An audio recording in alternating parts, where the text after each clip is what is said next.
Okay, hello everybody. Welcome to another class with WebYeshiva, the beginning of a new series of 4 classes on pre-Pesach series on Haggadot.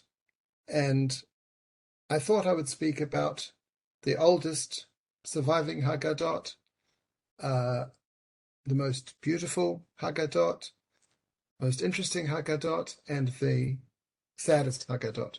That's kind of in my head. I've got this one and the last one kind of planned out. I'm not sure, promising the middle ones, but we'll see how that goes anyway. So I suppose the takeaway or the point, I had this discussion on WhatsApp with somebody at work today. We kind of assume that the Haggadah, everyone has the same Haggadah, and the Haggadah has always been the same for everyone. But we also know that's not exactly true, because just like the Siddur, there is Ashkenaz and Edot Mizrach Sephardi and Yemenite and all sorts of different customs which we all accept as valid. And even from one, if you when you sit around the table, unless you're all using the Maxwell House Haggadah, the same Haggadah, everyone has a different version of the words and a different order of some of the things. And we know that there's lots of different versions of the Haggadah, and yet they're all the same version of the Haggadah. So what I would like to do tonight, is to look at some 11th and 12th century Haggadot and just point out some of the differences to our Haggadot today, different traditions. And again, the Haggadah we have today is the one we're supposed to have today, is the one we're supposed to use today.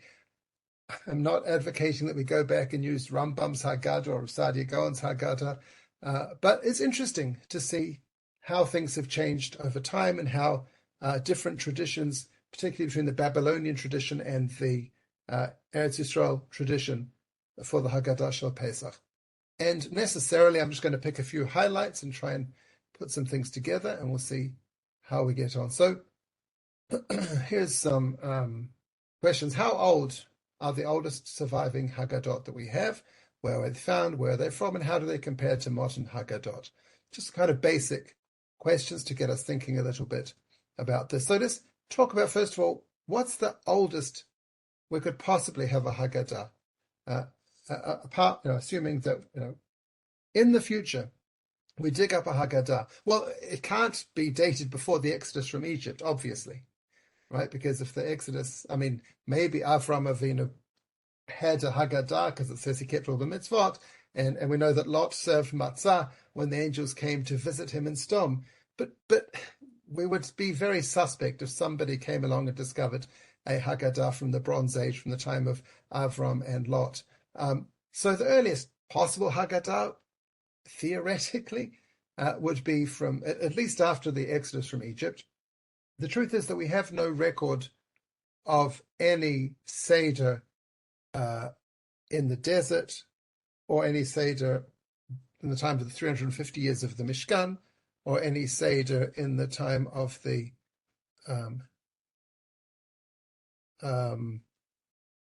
or any seder from the time of the first Beit HaMikdash. Now that's not to say they didn't keep seder. There was a mitzvah of Korban Pesach. Right, they would have presumably offered their Korban Pesach every year, and whether there was a Haggadah that went with it or not, we don't know, just because we don't have records. So if somebody discovered a record of a Seder from the first temple, it would not be impossible. But our Haggadah, in the version that we have it now, the earliest mention of any kind of Seder service is in the Mishnah. Right, and Mishnah was compiled by Rabbi Yehuda Nasi in the 2nd century, or beginning of the 3rd century, but he's quoting Rabban Gamliel, and Rabban Gamliel, presumably this is the Rabban Gamliel, the elder who was in the one of the 10 martyrs at the end of the second, who was in the temple, the very end of the second temple, after the structure of the second temple. No, I'm sorry. So this is Rabbi Gamliel II in Yavne. Anyway, so he says, right, Kol Shelo Amar Shlosha Dvarim Elu Pesach Matzmor Lo Yatzei Dei Chovato. Anyone who hasn't said these three words or discussed these three things, the Pesach, Matzah, and Maror, has not done his duty. That's the earliest chronologically version of a seder or mention of a seder. So again, maybe that was his whole seder. They sat down with their Pesach and their Matzah and their Maror, and I think they wouldn't have had.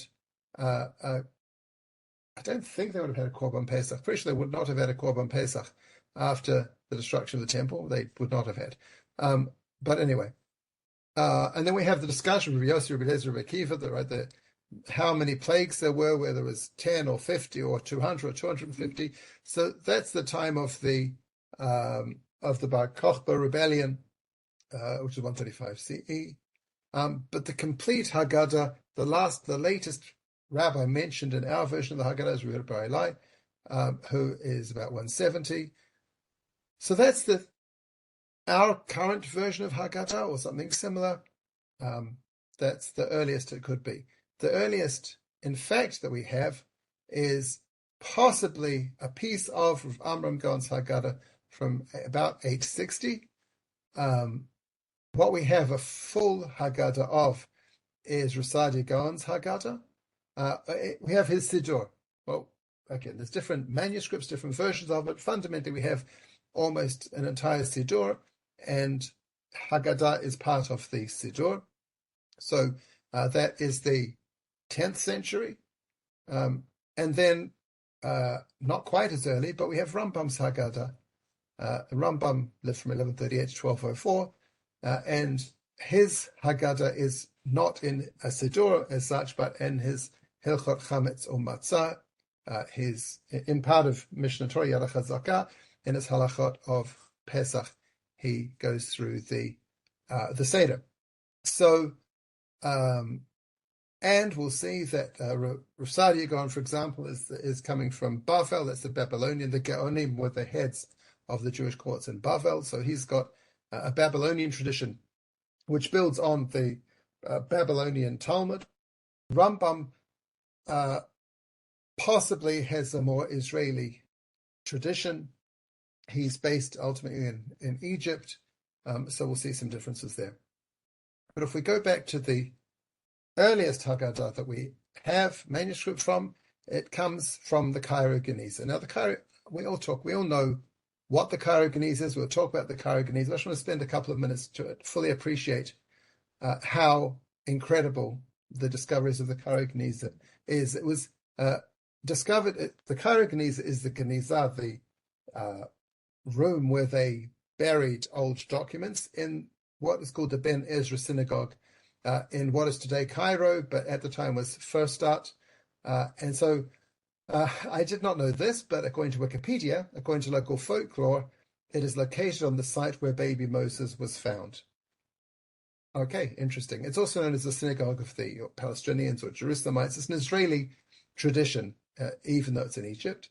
And nowadays, the synagogue is not active. There's no, again, I haven't been there. If someone has been and visited and tells me otherwise, I'd be very happy. But it's a tourist site, a museum. The current building dates from the 1890s, but it's the third iteration of this shul, which goes back, I can't remember now, maybe on the other side, but certainly goes back to the 1,000 years. And the things in the earlier Genizas were moved to the Geniza in this more modern building. This is a tradition, a shul that observed the teachings of the academies in Syria and Palestina.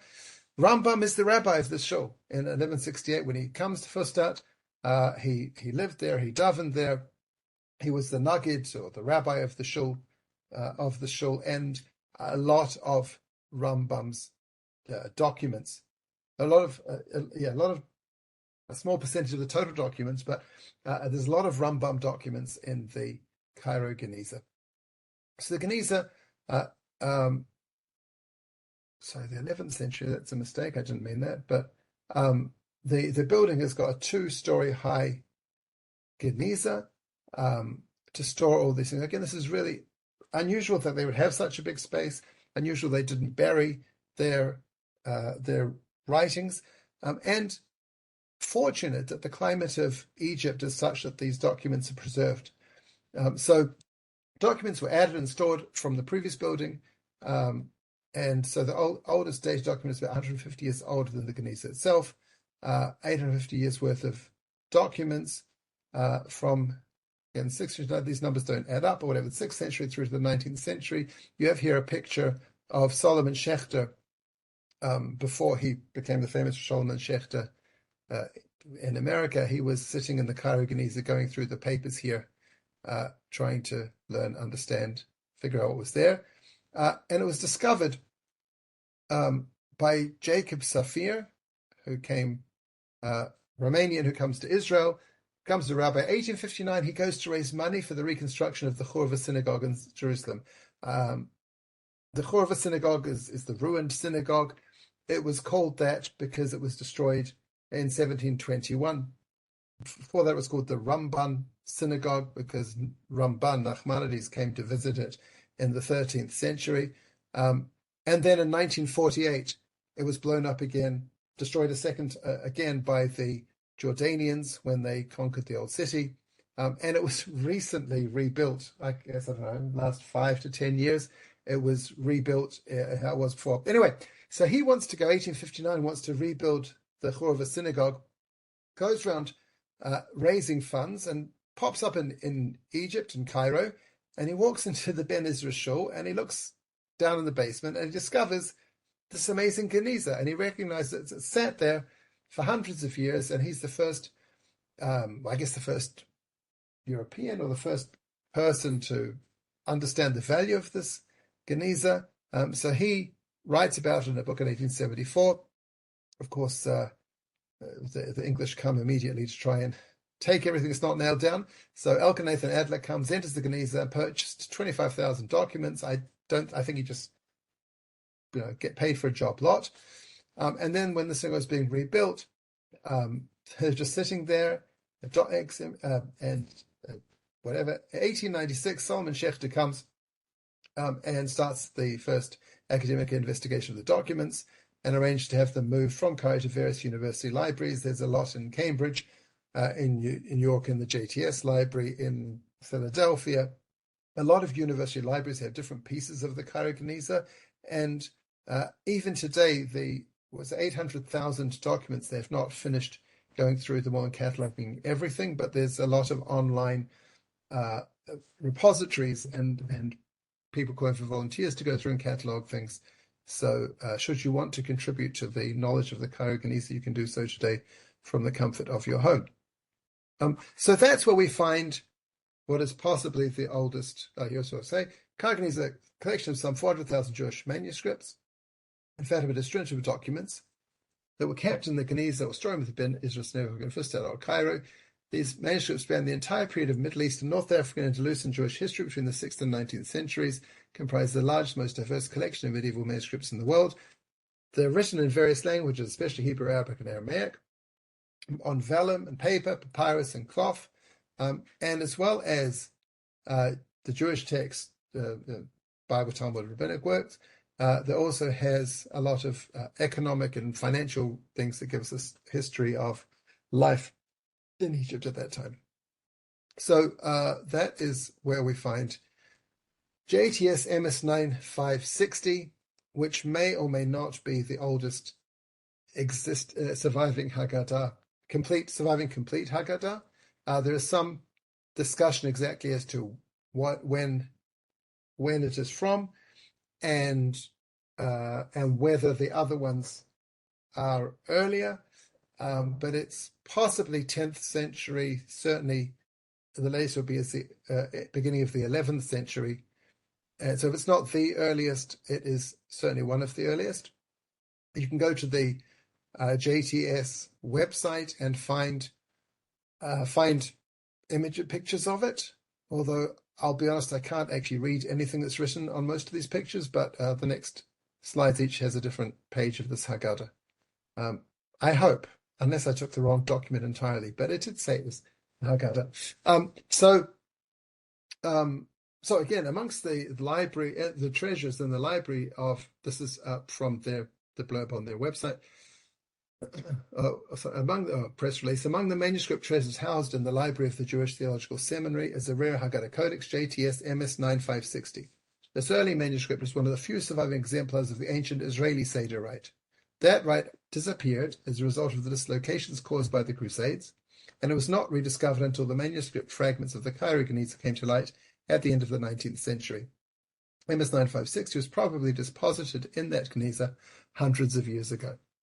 Unlike most of the manuscript fragments found in the Cairo Geniza, this Haggadah is almost complete. Based on the writing style, it can be dated to the 10th or the first half of the 11th century.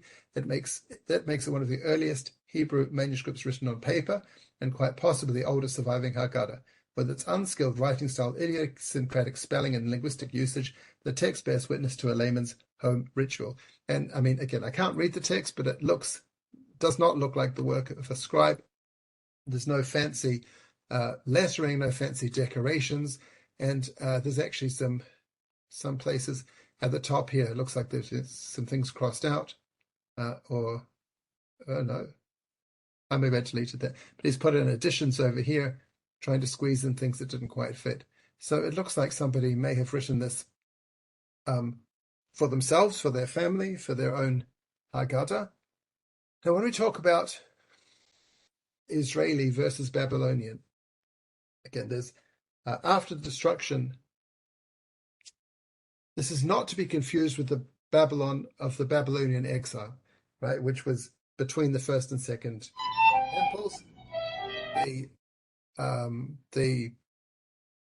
After the Babylonian exile, when the Jews came back to Israel, the majority stayed in Bavel. Only a few came back to Israel. But I don't think we have any traditions from those who stayed in Bavel at the time, or at least the traditions they had we know from hundreds of years later. So after the Mishnaic period, after Rabbi Yehuda Nasi, is when we find the flourishing of the community in Bavel, with Rav, who was a student of Rabbi Yehuda Nasi, went to Bavel, and Shmuel, who was from Bavel, and they set up yeshivas there. And from the 3rd century right through until the 8th or 9th century, Bavel was the largest Jewish center. The rabbis of Bavel were making rulings for not only there, for a large part of the world. And the Babylonian Talmud was written there, and most of the halacha and customs and ideas that we have nowadays come from that Babylonian tradition. But there was also an Israeli tradition by the people who stayed in Israel, people who wrote the Yerushalmi Talmud, the people who wrote the Midrashim, many of the Bereshit Rabbi and the Tosefta and the Mechilta. Those are Israeli documents. And so the claim is that that tradition was wiped out during the Crusades. It may have moved a bit to Rome, made the foundation of the Italian tradition. And there are some people today who are trying to recreate, right, in modern Israel, try and recreate that old Israeli tradition. And there are Israeli Sidurim and things like that. I'm not going to that, but just curious to see some of these differences. And you could argue, people have argued, that this document is not a learned document, right? Not written by a rabbi. It's written by somebody for their home, and therefore it's not reliable. And also, there may be pieces missing. So if I say this section is missing, that might just be because we haven't found it. So a lot of this is conjecture, but I'm going to go for it anyway, and we'll see soon that Rav Sa'adia Gaon, Rav Sa'adia Gaon thought that a Haggadah that looked like this was the work of the Karaites. But I think that's probably because he didn't know what an Israeli Haggadah would look like, and he thought anything different must be treif. So I'm going to pretend this is a document we can study from, and even if not, it's at least it's interesting. He doesn't begin, but he has in the Haggadah, the section of Biyad Chazakah, right? We have in the Haggadah, we take a verse and we multiply it and darshan it and come out with all sorts of things. So Biyad Chazakah says Shtayim. That means 2 plagues. Bizrona Triya Shtayim, B'Mara Gadol Shtayim, Shtayim B'Otot Shtayim B'Moftim Shtayim. So 5 words, each of them means 2. Elo Eser Makot. These are the 10 plagues. Shavia Makom Barachu Al Mitzrayim B'Mitzrayim. Right, that the God brought on the omnipresent brought on the Egyptians in Egypt. And they are Adam, Tzvadei Akinim, Arav Dev, Shchin, Barad, Arbeh Choshech, Makat Bechorot. Those are the 10 plagues. Rabbi Yehuda Yanotin B'Em Siman. Rabbi Yehuda would give him a siman. Dotzach Chadash Ba'achav. If you just read that, you say, this is 1,000 years old. This is quite similar to what I do at my seder. Right? I also take the verse and I learn different things from it, and then I list the 10 plagues, and then I have Rabbi Yehuda giving this mnemonic, 3 signs. But now if we compare it to what we actually do in our Haggadah and what's missing, we say that's the same verse. And we say Yad Chazakah Zoa Dever. Right? We don't say Yad Chazakah is 2 plagues. No, it is the pestilence. So when it talks about the plague of pestilence, it says Yad Hashem, right? The hand of God, pestilence on all the animals, and we do that, and then we go on to the next.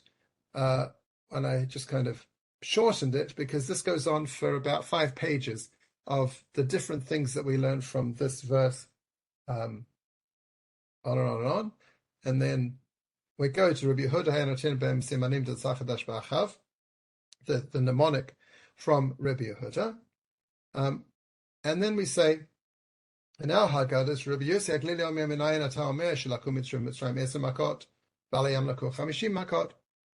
Rabbi Yossi Aglili says, how do you know there were 10 plagues in Egypt and 50 plagues on the sea, Mitzrayim, etc., etc. And then we go, Rabbi Akiva says, and another few pages, and then we have we sing all of Dayenu, and then we say Alachat Kama V'Kama, and then we come to Rabban Gamliel. Whereas our Haggadah from the Cairo Geniza just jumps straight to Rabban Gamliel. Kol Shelo Amar Shosha Dvarim Elu B'Pesach Le'etzeh Yidei Chovato, right? Pesach Matzah Marorim. So they've skipped almost all of the drashot, where they take, where the rabbis of the Haggadah take a verse and a word from a verse and then learn a whole piece out of it, which is, right, we say, Kol Hamrabeh L'Saper Harei Mishubach, right, the more you can say, the more praiseworthy it is. We have it codified in our Haggadah. The author of this Haggadah did not have it codified, did not have a set midrash that he said. His seder would have taken a fraction of the time of our seders, because he just goes straight into Rabban Gamliel. But when we get there, it's kind of pretty similar to what we say, right? Rabban Gamliel Omer, Kol Shelo Amar Shosha Dvarim Elu Pesach Le'etzeh Yidei Chovato. That's actually a quote from the Mishnah in Pesachim. Anyone who doesn't say these 3 things has not fulfilled his obligation. Pesach Matzah Marim, Pesach Shepasach HaMakom Baruch Hu Al Batei B'nei Yisrael B'Mitzrayim. Pesach, why do we eat the Korban Paschal sacrifice? Because God passed over the houses of the Jews, B'nai Israel, in Egypt. When he smote the Egyptians and saved our lives, and everybody bowed down. Matzah zo she'anachnu ochlim al shum shelo hispeak batzekan shelavotenu lachmitz. I'm sorry about the spacing. I got ChatGPT. No, I didn't. I got Claude AI to do the OCR here, which saved me so much time that I didn't have to type it myself. And it did a better job than I would have done, but the spacing got all messed up and I didn't fix it. So why do we eat matzah? Al shum shelo hispeak batzekan shelavotenu lachmitz ashni galu. The dough of our ancestors did not have time to rise before they were redeemed. Shneimar v'yafu et habetzak asher hotziu Mitzrayim ugot matzot kilo chametz ki goshum mitzrayim v'lo yochid malmea gam tzitalav lahem. And it goes on basically the same as our Haggadah today does. So on the one hand, it's quite different and it's much shorter and leaves out a whole bunch of things. On the other hand, it's quite remarkable how similar it is from such a long time ago. Rav Sa'adia Gaon. On the right here, I've just put a bit of a bio about him. So he was the head of Surah Academy in Lower Mesopotamia, in Bavel, from 857 to 865 for these 10 years. He is responsible for more written response to queries posed to him by world Jewry than any of his predecessors, and maintained close contact with the Jews of Andalusia, which is now Spain and Portugal. So there's letters going back and forth from Bavel to Spain, not so much to Ashkenaz, to France and Germany and England and Northern Europe, and also not to Italy. Those are all different traditions and customs, but the Babylonian custom is definitely more similar to the Sephardi of today, which grew out of of Spain and Portugal. Now, it's unclear when Karaites began, or at least it's unclear to me because I don't know enough about them. In the time of the Mishnah, there was, and I'll talk about this when I get to the Zugot, there were the Tzedukim and the Baitusim, the Sadducees and the Bethusians, I don't know how to say that, who rejected the oral law and only followed the written law, and the Samaritans, the Saddukis, the Sadducees, ended up controlling the temple, whatever. Again, I'll talk about that when I get to the Zugot. They basically died out with the destruction of the Second Temple. At some point after that, the Karaite movement arose, who also approximately didn't believe in the oral law, but only the written law. And there are still Karaites today. There's a Karaite synagogue in the old city of Jerusalem. I knew a Karaite family in Leeds. And they're not the same as the Sadducees, but they go back a long way. And the Gaonim in Bavel spent quite a bit of time denouncing the Karaites, rejecting the Karaites, and separating, saying anyone who's a Karaite should be excommunicated. That was the challenge of that time, of those few hundred years. Even Rambam writes against the Karaites in the 12th century. So anyway, so there's a lot of Gaonim talking about against Karaites, and Rav Sa'adia Gaon seems to believe that anyone who doesn't have his version of the Haggadah is a Karaite. Now that may be true. I don't know, but it may also not be true and be because of his, because he wasn't familiar with this other tradition. So he writes, and I think it's in a letter. I don't know where the original source of this is, but he's Misha Amar b'Kiddush al Pesach. When you're saying Kiddush, if you say Asher Kiddush Yisrael, and you don't say Mashmit in Mashitzivanu, right? And so if he leaves out, right, and commands us. Similarly, Eno Mer Avadim Hayinu, if he doesn't say we were slaves to Pharaoh, Eno Mer Mitchila, and he doesn't say in the beginning our ancestors were idol worshippers, Elo Mer Vayom Yeshua, and he just jumps straight to Joshua, right, Psuke Kamot Shehen, Ve'eno Mer Midrasha, and he doesn't say the Midrashim that I just went through about the 5 and the 10 plagues and the 50 plagues and the 200 and the 250 and all of that other kind of things. And Klo Omer ben Gamliel v'Omer Asher Galnu v'Chazil. I don't think it's a typo. So if he doesn't say, he just jumps straight to Rabbi Gamliel, which is again what this Haggadah from the Cairo Geniza does. Tei megdola b'davar zeh ma shehegia. So this is great astonishment is how Claude translated it. What he's really saying is this is not what we do. Right? He didn't. Not only did he not fulfill the obligation of seder if he did this abbreviated version of the Haggadah, someone who does such a seder is a heretic, and he should be excommunicated.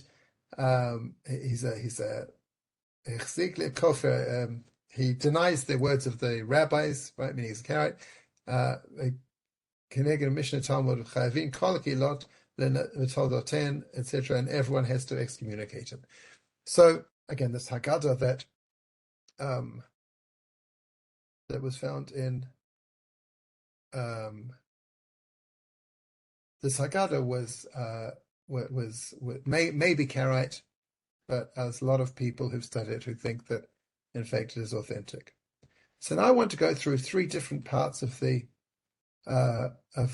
seder and just look at some differences from it.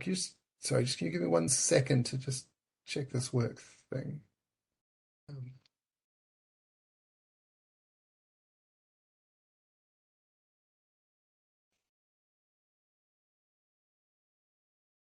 Sorry, 1 second.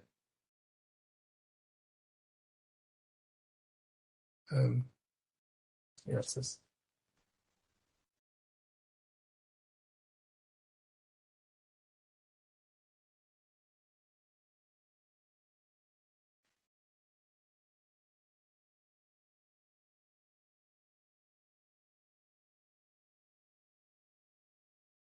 Sorry about that. Okay, so let's look at Halach Ma'anya, which is how our Seder begins, basically. Let's look at different versions. So Rashbat, Rav Shimon Duran, says, Zot HaPiska lo nizkeret b'shum makom midivrei Chazal. This sentence that we begin with, this not sentence, few sentences, is not mentioned anywhere in the words of the rabbis, la b'talmud, la b'midrash, not in the Talmud, not in the Midrash. So the source for it is the Haggadah.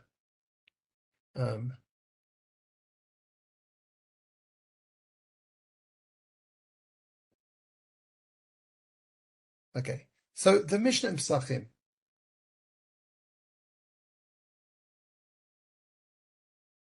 It's not the Mishnah in Pesachim, is it? This is what we have in our Haggadah nowadays, right? We say halach ma'anya de'achalo avatana ba'ara de'mitzrayim, right? This is the bread of affliction that our ancestors ate in the land of Egypt. Kol dechvin yeti v'yechol, anyone who is hungry, come and eat. Kol detzarech yeti v'yifsach, anyone who needs should come and join our Pesach. Hashata hacha, now we're here, l'shana haba ba'arat Yisrael, next year in the land of Israel. Hashta avte, now we are slaves, l'shana haba b'nei chorin, next year we will be free. Let me just point out a couple of inconsistencies with this. Again, it's not the Mishnah Pesachim at all. So, bread affliction, eat in Egypt. We didn't eat in Egypt. Right? We ate. The reason we eat it is because we left Egypt, but that's fine. Anyone who's hungry, come and eat. Sure, why not? Except that we've already said Kiddush, so anyone who comes to eat now has missed out. We've started without them already. We should have said it when we were still in shul, before we came home and sat round the table, or at least we could have opened our doors like we do later on for Elio Navit, so someone can hear, right? But the really problematic thing, anyone who needs should come and join our Pesach. So presumably, because we're saying we're not in Israel, this was written after the destruction of the temple, when there wouldn't have been a Korban Pesach. And Korban Pesach can only be eaten by people who put their names down for it, who were counted for it before it was slaughtered. You can't suddenly start sharing it with more people who weren't part of the group from the beginning. So this whole idea of anyone who needs come and join my Pesach, A, there was no Pesach, and B, if there was, they couldn't have joined it. It's a very strange piece. It's also in Aramaic, when the rest of the Haggadah is basically in Hebrew. So it's very strange. So when the Rashbat says there's no source for it, I understand why there's no, right? It's very strange. This is how Rav Sa'adia Gaon deals with it in his Haggadah. He says, Hashata hacha, this year we are here. The Shana ba'arat Yisrael, next year in Israel. He's writing this from Bavel, right? Hashata avde, this year we are slaves. The Shana b'nei chorin, next year we'll be free. Kol dechvin yeti v'yechol, anyone who is hungry should come and eat. Kol detzarech yesi v'yifsach, anyone who needs should come and join our Pesach. So it's basically the same ideas and almost the same words, but the order is flipped. We're not starting with come and join us. We're starting as we're stuck in exile and we're slaves. Rambam in his Hilchot Chametz Motzah has more similar to what we have, but he starts off with Bevhilu Yatzanu Mitzrayim. We left Egypt in a hurry, in behala, in haste, Claude translated it as frenzy. Right? No, sorry, no, that's not Claude. That's from whatever the word from Sefaria. We left Egypt in a hurry. And that's a weird Hebrew introduction to Halach ma'anya dachalavatana ba'ardim Mitzrayim. It doesn't seem to have any connection to what came later, especially as it shouldn't be the bread that we ate in Egypt then, it should be the bread we ate when we left Egypt because we left in a hurry. Anyone who is hungry, anyone who needs a korban pesach, right? He spells out explicitly, which makes it very problematic. Shata hachad, that now this year here, Shana Baba Israel, next year in Israel, Shata Hada Avde, this year we are slaves, Shata Hatatia, in the coming year we'll be free. So that's a slight difference in something which we kind of take for granted. That's the bit where we're still awake and we haven't drunk too much wine, so we remember that, but wasn't always said in the same way. Manish Tana. I wish you could have seen my daughter's face when I showed her what some of these other versions of Manish Tana. Everybody knows there's 4 questions, right? I don't need to tell you what they are. So let's look at some. Let's start with this is the Mishnah Pesachim, right? The Mishnah, or at least the version of the Mishnah that is in the. Sorry, I'm just catching up on. Yes. So Lynn suggests that Yifsach doesn't mean join the Korban Pesach, but just means join in and eat with us. The new grain won't be reached till the next day, right, on the 16th of Nisan. But I think you're probably right. But in the words of Rambam, he says explicitly, if I just go back to that, Rambam says explicitly, Kol detzarch Pesach, anyone who needs a Korban Pesach, Yesiv Yifsach, should come and join our Pesach. So it's not going to work for that. And it's just a strange way of saying it. Anyway, the version of the Mishnah that's in the Babylonian Talmud says as follows. The last chapter of Pesachim really goes through the order of the seder. The first 9 chapters, not all of them, many of them are about preparing for Pesach, cleaning the house and kashering and what have you. Kana ben shoel aviv. Here the son or the child asks his father. V'im ein dat beben, and if the child doesn't have the intellect to ask, aviv melamdo, his father teaches him. He says, Manish tana halayla ze mikol halaylot. How is this night different from all other nights? Shebechol halaylot anu ochlim chametz u'matzah. On all nights we eat chametz or matzah. Halayla ze kolo matzah. This night it's all matzah. Shebechol halaylot anu ochlim shayirakot. Now try and remember the order, right? Order here. First thing is chametz u'matzah. Every other night we eat other vegetables. Marot night we eat bitter herbs. Now this one's not how you have it in your Haggadah, probably. All other nights we eat meat which is roasted or boiled or cooked. Tonight we only eat roast meat. Now in the time of the temple, when there was a Korban Pesach, even that's not true, but the Korban Pesach itself had to be roasted. Couldn't be cooked or boiled or fried or anything else, had to be roasted. The Mishnah is written after the destruction of the temple, when they didn't have the Korban Pesach. And so it seems that they had a custom to eat roasted meat as a reminder of the Korban Pesach they would have eaten when the temple was standing. There are some communities who have that tradition nowadays to have roasted meat. There is a widespread custom to not have roasted meat on Seder night, so that we don't think we're doing a Korban Pesach and get confused and end up eating, sacrificial meat outside the temple. So, anyway, when they wrote, the author of this Mishnah points out that it's only roast, and the reason we don't say that in our Manish Tana is because we don't eat only roast meat on Seder night. Shebechol halot anu matblim pam achad. On all the nights we dip once. Halay zeh shtei pamim. Tonight we dip twice. Now, I guess we'll look at the other versions. But this whole thing, every other night we don't dip once, right? We don't. I mean, I don't dip every time I have a meal. I don't dip something. But now we dip twice, right? We dip once the carapace into salt water, and once we dip the marrow into charoset. Okay. Based on the knowledge of the child, the father teaches, begins with embarrassment, with shame, and ends with praise. And he goes through the whole parsha of my father was a wandering Aramean, or my father was an Aramean tried to destroy him, however you translate Aramea of Avi, until he finishes the whole parsha. So the 4 questions: matzah, maror, meat, and dipping is the order. If we look at the Yerushalmi, the very same Mishnah, which should be identical, but in the Yerushalmi it's different.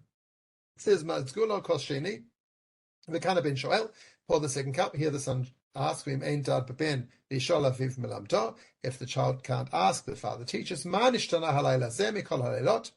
How is this night different? Shebechol halaylot anu matbelim pam achat. All other nights we dip once. V'halayla zeh shtei pamim, each night we dip twice. So we're starting with the dipping. Interesting. Shebechol halaylot anu ochlim chametz u'matzah la'ezeh kol matzah. Now we go to matzah. All the nights we eat chametz u'matzah, not only matzah. And shebechol halaylot ochlim basar tzli shlokim u'shal la'ezeh kol tzli. We only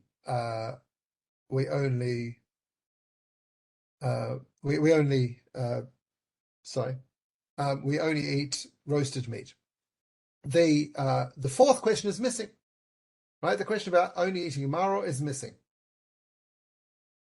Possibly, I don't remember who said this, but possibly because dipping was really dipping the maror, right? You dipped the maror in the charoset. That was what the whole dipping was initially, and then the carapace was lettuce. The lettuce was the bitter herbs. You would dip the bitter herbs. So when you're talking about dipping, you're also talking about maror at the same time. And then gradually they stopped using lettuce and they started using other things. They made maror something different, and they dipped twice. Carapace, it became a separate thing. But anyway, Babylonian Israeli. The Babylonians have 4 questions. The Israelis have 3 questions, and they're manishta. That ruins the Arabic Kushiot, or the whatever the different, we call the 4 questions, don't we? Sa'adia Gaon in his seder, manishta halayla zeh mikol halaylot. So I showed this to my daughter. She's like, "What? You can't say that. That's all right." Okay. Manishta halayla zeh mikol halaylot. Shebechol halaylot ein anu matbelim. On all the nights we don't dip at all, right? Our version we dip once every night. He doesn't dip at all. V'halayla zeh matbilin. Tonight we do dip. Now it's not once and twice. It's not dipping and yes dipping. And again, we're starting with the dipping. Shebechol halaylot anu ochlein chametz u'matzah. Halay zeh kol matzah. All the nights we eat leaven or chametz or matzah. Tonight only matzah. Shebechol halaylot anu ochlein shai yarakot. Halay zeh marim. Tonight we only eat bitter herbs. And shebechol halaylot anu ochlein ben yashvin u'ben mesubin. Halay zeh mesubin. He's added in our 4th question, which is on all the nights we can eat sitting or reclining, but tonight only reclining. Sa'adia Gaon, I think, is the 9th century in Bavel. So he's got rid of his roast meat, already the custom to have roast meat presumably did not had finished by that point in time. Right? Again, the Mishnah is 3rd century. Sa'adia, I think, is 9th century. So at some point in that 600 years, that custom of eating roast meat on seder had fallen by the wayside. But they're pointing out the mitzvah to recline. And Rambam, what does he have? And again, Rambam, Shulchan Aruch is probably 70, 80, maybe even more % directly from the Rambam. Right? He doesn't have everything the Rambam has, but Rambam is so much the basis of our halacha. So it's really interesting when we find times that we do things differently. Anyway, Kana ben Shoel. So the child asks, and the reader says, I don't really know what to do with that, reader says, but anyway, manishta halayla zeh mikol halaylot. How is this night different? Shebechol halaylot ein anu matbelim afilu pam achat. Other nights we don't dip even once. So that's right. Before we do dip once. Then Sa'adia said we don't dip at all. And Rambam saying also we don't dip at all explicitly. Halay zeh shtei pamim, we dip twice, whereas Rav Sa'adia is dipping once. Shebechol, and we're starting with the dipping. Shebechol halaylot anu ochlein chametz u'matzah, halay zeh kol matzah. We eat matzah. Shebechol halaylot anu ochlein basar tzli shlokim uvushal. So in Egypt, they were still having the meat thing. They were only eating roasted meat on Seder night, right? Again, Rav Sa'adia Gaon is in Bavel, Rambam is in the Israeli shul in Cairo. We only eat bitter herbs. We eat bitter herbs. But he's also got this fifth question about eating while reclining. So the Yerushalmi's 4 questions is 3, the Rambam's 4 questions are 5. Okay. And now I want to finish with the Ma'aseh B'Rabban Gamliel.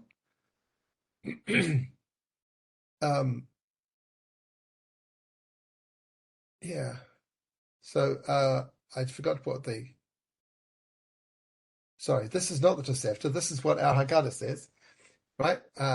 We talk about saying all night. Ma'aseh B'Rabbi Eliezer, Rabbi Yeshua, Rabbi Elazar ben Azariah, for Rabbi Akiva, Rabbi Tarfon. We have this incident with the 5 rabbis. Shahayu Mesubim b'Bnei Brak.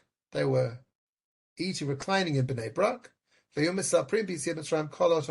were talking about the exodus from Egypt all night long.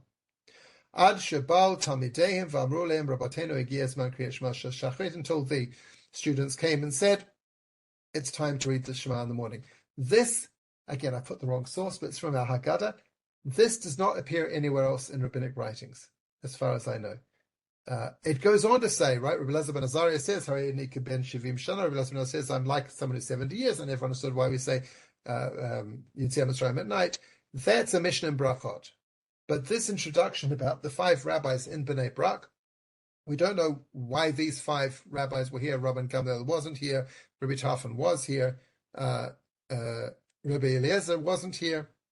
A lot of things. I gave a series of shurim one year, basically about these 5 rabbis. And we don't know why they're in Bnei Brak, or where Bnei Brak is, or even what Bnei Brak is. Here, Babylonian says he thinks Bnei Brak is in recliner chair.